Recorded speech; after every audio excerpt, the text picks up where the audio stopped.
अरे ये राजा जी का हो? एगो बात कही हो। का कहत हो? कहा तो सुनता ही रोज लेकिन आज और सुनला। अच्छा सुनावा का कहत हो? सुना सुनावा। सुना बतिया हमारे राजा जा तू बाजार। सोना बतिया हमारे राजा जा तो बाजार। सोना बतिया हमारे राजा जा तो बाजार। सुना था ना? हाँ बोला। सुना बतिया हमारे राजा जा तू बाजार जाके ले आई हा गुरही जलेबिया। जाके ले हा गुरही जलेबिया। लगलू फरमाइश करे हो? जाके ले हा गुरही जलेबिया। हे जलेबिया ना हो जलेबिया ना हो जलेबिया जाके ले आई हा गुरही जलेबिया। जाके ले हा गुरही जलेबिया। जाके ले हा गुरही जलेबिया। सुना हाँ बोला। तुम्हारी फरमाइश हम सुन अकताई गए है।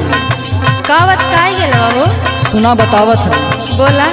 तोहरी रोज के नियम जैसे हाउ तू नियम। बाहर रोज के नियम जैसे आओ तो दिया। बाहर रोज के नियम जैसे आओ तो दिया। ये हमारा हमें सुना ध्यान से। हाँ बोला सुनते हैं। तोहरी रोज के नियम जैसे हाउ तू नियम रहने जाबे ना हम हो बाजरिया में। रानी जा बहना महाबाजरे है ना। रानी जा बहना महाबाजरे है ना। हे बाजरिया में हो बाजरिया में हो बाजरिया रहने जाबे ना हम हो बाजरिया में। रानी जा बहना महाबाजरे है में। रानी जा बहना महाबाजरे है में।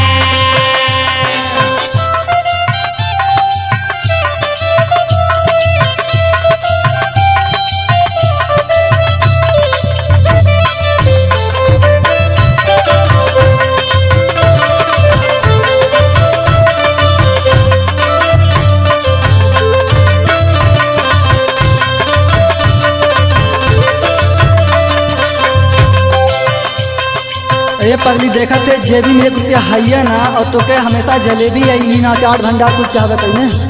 कहे ना चाहिए और तू पैसा की बात करतो है का करे अलमरिया में रख ले हवा। और ये तोहार रखिए बड़ी तेज हुई बका। हमार बात सुना पहले। बतावा।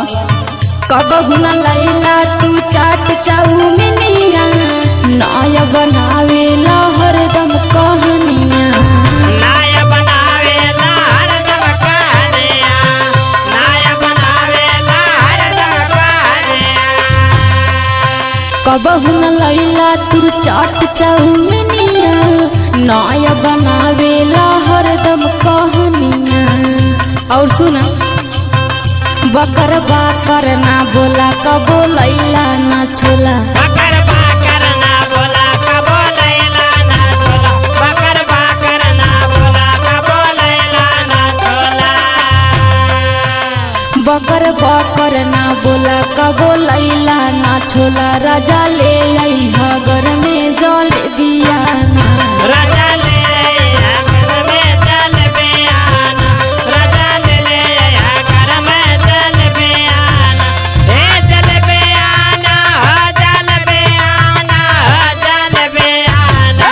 राजा ले आया घर में जलेबियाना। राजा ले आया घर में जलेबियाना।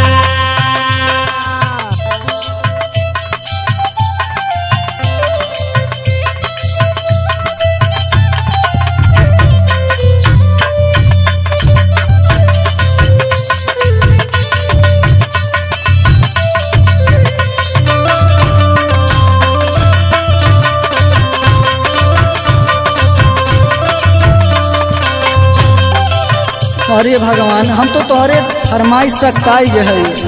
काट काय गेलो लिया का करे लगा हो। अच्छा सुना पहले। हाँ बोला। प्रेमी शिवा में रोज लावेला चटावा तब न भारल तोहार रानी पेटावा। तावन भारल तोहार रानी पेटावा, तावन भारल तोहार रानी पेटावा। वहाँ अरविंद भैया और पंकज भैया सबसे मांगा भेजाए था तोहार संतोष ना रहतन को। कहिया भेजवावेला हो? झूठ बोलत हवा। सुना बतावत है। हाँ बोला। विक्रम भैया रोज लावेले चटावा, तब न भारल तोहार रानी पेटावा। सुना ध्यान से। हाँ बोला। हो कुछ लाइब ना हम सुना हमर सनम, कुछ लाइब ना हम सुना हमर सनम, कुछ लाइब ना हम सुना हमर सनम। खाली ध्यान से सुना बस। हाँ बोला। हो कुछ लाइब ना हम सुना हमर सनम, गोरी कैलू तबा